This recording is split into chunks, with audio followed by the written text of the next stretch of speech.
Cerita novel Perintah Kaisar Naga bab selanjutnya. Ojo lali subrek, like and comment ya, yuk gasken.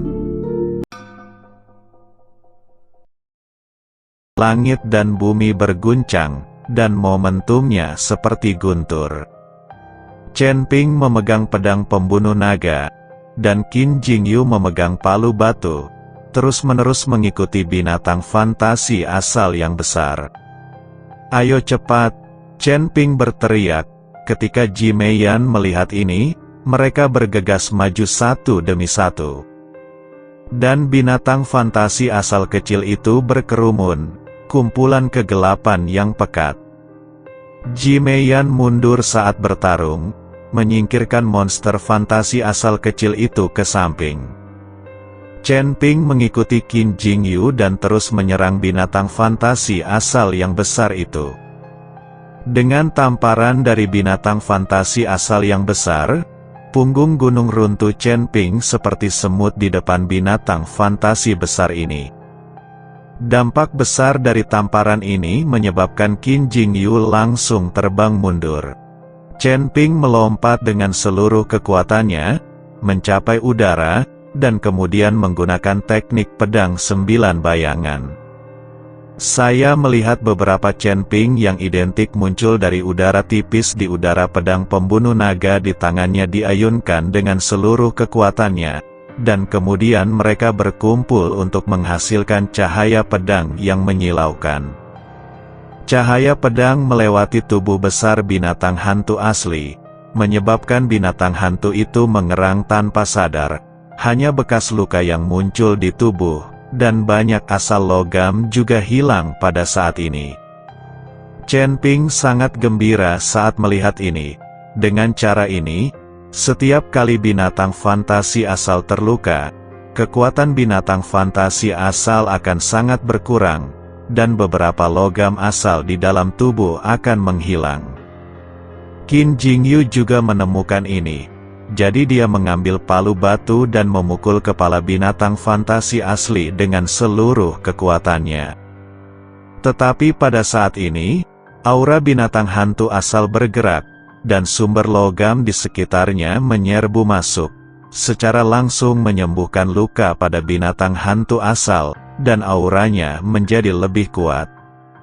Ketika Qin Jingyu melihatnya, dia langsung terkejut. Dia mencoba mengambil kembali palu batu yang diayunkannya, tetapi sudah terlambat. Binatang fantasi asli meraung dan menamparkan Qin Jingyu. Tubuh Qin Jingyu terlempar seperti meteor, dan kemudian seluruh orangnya tertanam di gunung. Tubuh Qin Jingyu tidak dapat bergerak di gunung untuk sementara waktu. Kali ini, tergantung pada kemampuan Chen Ping sendiri untuk membunuh monster fantasi asli ini. Chen Ping melihat binatang fantasi asal yang besar itu dan berpikir keras. Masuk akal jika monster hantu asal ini semuanya terkondensasi dari asal-usul tanpa pemilik, dan mereka seharusnya tidak memiliki kecerdasan monster-monster, juga tidak akan memiliki kesadaran mandiri. Selama binatang fantasi asli ini dibunuh dan aura aslinya menghilang, binatang fantasi asli tidak akan ada lagi. Tapi sekarang binatang fantasi asal-usul yang besar ini benar-benar dapat menggunakan asal-usul tiang gunung ini untuk memulihkan dirinya sendiri. Ini terlalu tidak normal. Dari sudut pandang ini, selama monster fantasi asli ini tidak dapat dibunuh sekaligus, ia dapat menggunakan nafas aslinya tanpa henti untuk pulih. Bukankah ini keberadaan yang tak terkalahkan? Chen Ping percaya bahwa pasti ada sesuatu yang belum dia temukan di tiang gunung ini. Alasan mengapa binatang hantu besar ini dapat memperbaiki dirinya sendiri jelas bukan karena binatang hantu itu sendiri adalah suatu tindakan. Karena hantu yang terkondensasi oleh nafas asal adalah mustahil bagi seekor binatang untuk memiliki kesadaran seperti ini. Ini seharusnya menjadi sesuatu yang mengendalikan asal-usul binatang hantu. Sekarang untuk menghancurkan asal-usul binatang hantu, sepertinya kita perlu menemukan benda ini. Justru karena hal inilah aura asli di tiang gunung dapat dipadatkan menjadi binatang fantasi. Tetapi aura asli di tempat lain tidak bisa. Tapi tiang gunung ini sangat besar. Jika Anda ingin tahu apa yang mengendalikan binatang fantasi asal mula yang besar ini, itu lebih sulit daripada mendaki ke langit. Chen Ping tidak tahu apa-apa sekarang. Sebelum Chen Ping bisa memikirkan cara, monster fantasi asal yang besar itu telah melancarkan serangan. Tidak sabar menunggu Chen Ping menemukan cara untuk menghadapi dirinya sendiri. Saya melihat telapak tangan binatang fantasi asli menekan ke arah Chen Ping seperti gunung. Chen Ping buru-buru menggunakan sihir luar angkasa, dan dia seharusnya melarikan diri dari telapak tangan binatang fantasi asli, dan kemudian mulai melarikan diri menuju kedalaman tiang gunung. Setelah melihat ini, binatang fantasi asal yang besar langsung mengejar Chen Ping. Ketika Ji Meiyan melihat Chen Ping dikejar oleh binatang fantasi asal yang besar, dia segera menjadi cemas. Dia tidak ingin menjadi janda setelah mengabdikan dirinya untuk Chen Ping. Ji Meiyan melompat dengan pedangnya dan menyerang monster hantu besar itu. Dia berencana memusatkan perhatian monster hantu itu pada dirinya sendiri. Ji Meiyan menebas monster hantu asli dengan pedangnya, tapi itu tidak melukai monster hantu asli sama sekali. Sebaliknya, dia sendiri terlempar oleh kekuatan kejutan balasan yang sangat besar dari monster fantasi aslinya. Segera setelah itu, monster fantasi asli meraung dan menamparkan Ji Meiyan dengan telapak tangan. Chen Ping, yang awalnya melarikan diri, melihat ini dan muncul dalam sekejap.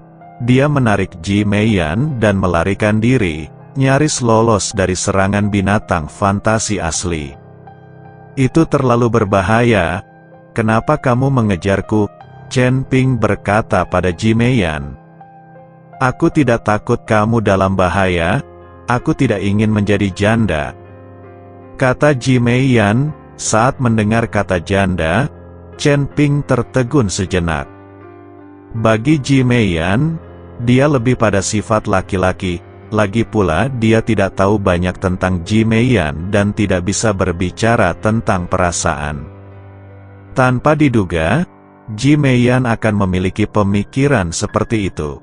Bukankah mereka mengatakan bahwa wanita di dunia dewa dan manusia berpikiran terbuka dan tidak mempermasalahkan apapun antara pria dan wanita? Apa yang kamu lakukan sambil berdiri diam? Lari cepat. Ji Meiyan mendorong Chen Ping, yang tercengang. Chen Ping sadar, menarik Ji Meiyan dan berlari menuju kedalaman tiang gunung. Tepat ketika Chen Ping dan Ji Meiyan sedang melewati puncak gunung, mereka mendengar seseorang berteriak minta tolong. Chen Ping melihat lebih dekat dan menemukan bahwa itu adalah Qin Jingyu pada saat ini. Qin Jingyu tertanam di dalam gunung dan tidak bisa keluar sama sekali. Biarkan dia sendiri, ayo pergi. Ketika Ji Meiyan melihat ini, dia menarik Chen Ping dan pergi. Tidak peduli sama sekali tentang Qin Jingyu. Bahkan jika Ji Meiyan tidak mengatakan apa-apa, Chen Ping tidak akan datang untuk menyelamatkan. Dia tidak memiliki persahabatan dengan Istana Juman, jadi dia tidak akan peduli dengan Qin Jingyu. Binatang fantasi asal mula yang besar terus mengejar Chen Ping dan Ji Meiyan. Ketika kedua orang itu melarikan diri ke bagian terdalam dari tiang gunung, mereka menemukan bahwa itu adalah jalan buntu. Puncak gunung yang besar menghalangi jalan, dan di puncak gunung ada sebuah gua. Aura asli di dalam gua dimuntahkan seperti air mancur. Chen Ping membuka ruang aslinya dan merasakan beberapa aura asli, sehingga dia benar-benar bisa merasakan kekayaan aura asli di dalam gua.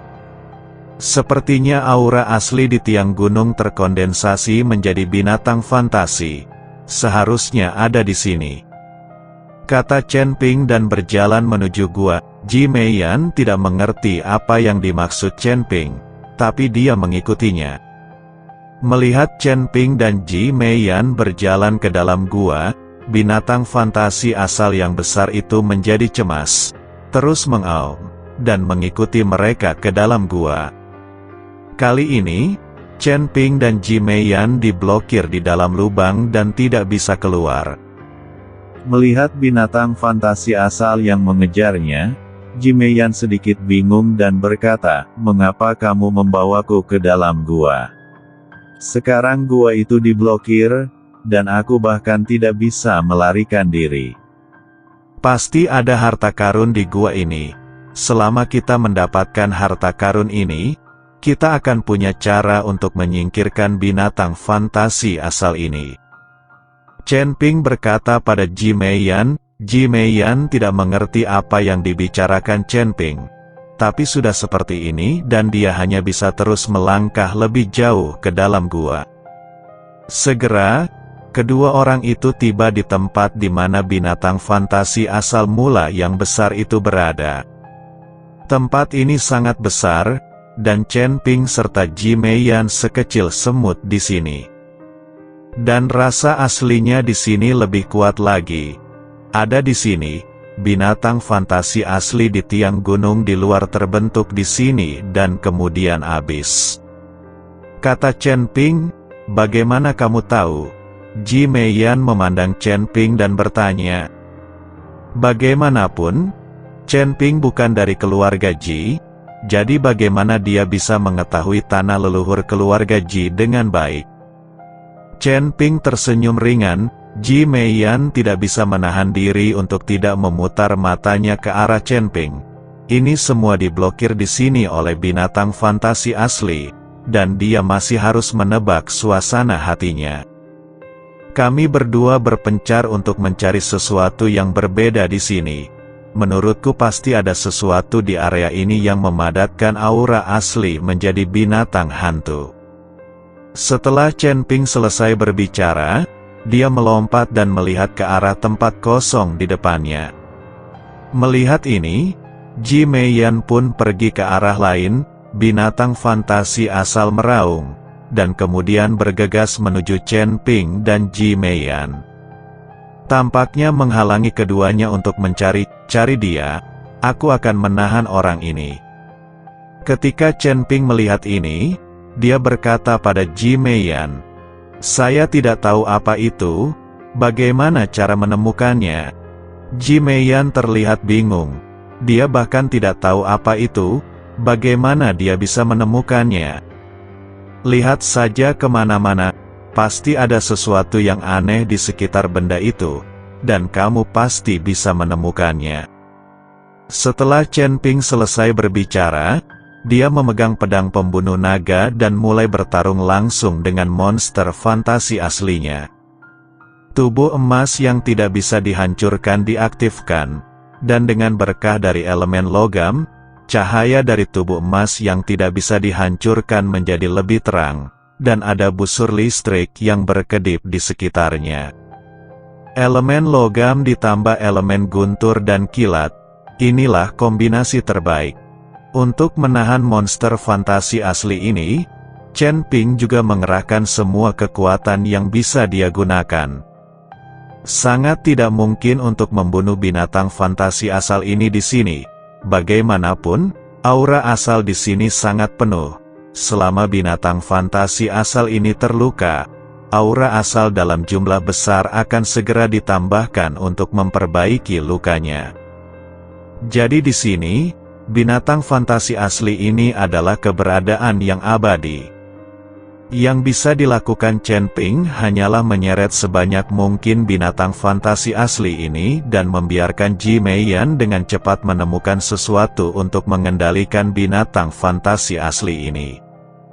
Chen Ping mengikuti binatang fantasi asli untuk bertarung, sementara wajah Ji Meiyan penuh kecemasan dan dia terus mencarinya.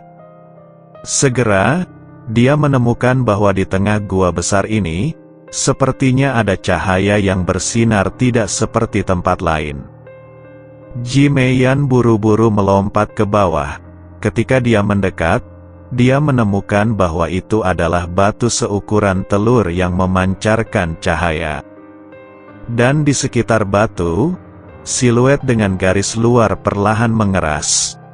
Ji Meiyan melihat dengan cermat dan menemukan bahwa garis luarnya sebenarnya adalah binatang fantasi asli. Binatang fantasi asli ini mengeras dengan kecepatan yang terlihat dengan mata telanjang. Melihat ini, Ji Meiyan tahu bahwa inilah yang dicari Chen Ping. Binatang fantasi asli ini juga dibentuk dengan memadatkan nafas asli dengan batu ini. Aku menemukannya. Ji Meiyan berteriak keras. Ketika Chen Ping mendengar teriakan Ji Meiyan, dia menoleh dan menoleh. Tapi saat perhatiannya teralihkan dan menoleh, monster fantasi asal yang besar itu menamparnya dengan telapak tangan. Chen Ping tidak bisa mengelak dan langsung ditembak. Meskipun Chen Ping mencoba yang terbaik, dia masih tidak dapat melakukan apapun di hadapan monster fantasi asli yang besar itu. Orang ini tidak terkalahkan dan tidak bisa dibunuh. Chen Ping melihat ini, Ji Meiyan melompat untuk menyelamatkan Chen Ping. "Jangan ke sini," Chen Ping berteriak dengan tergesa-gesa. Dia memiliki tubuh emas yang tidak bisa dihancurkan.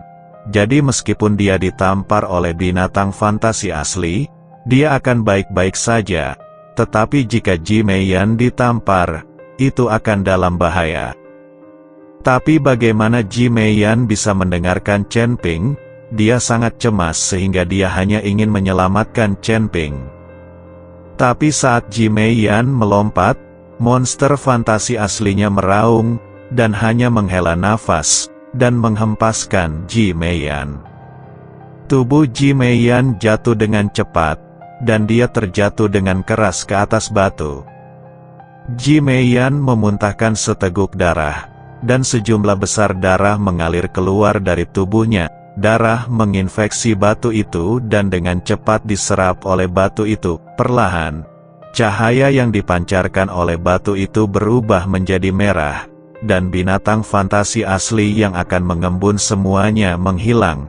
Tubuh Ji Meiyan perlahan melayang, dan monster fantasi asal yang besar itu tampak sedikit ketakutan saat melihat batu yang memancarkan cahaya merah.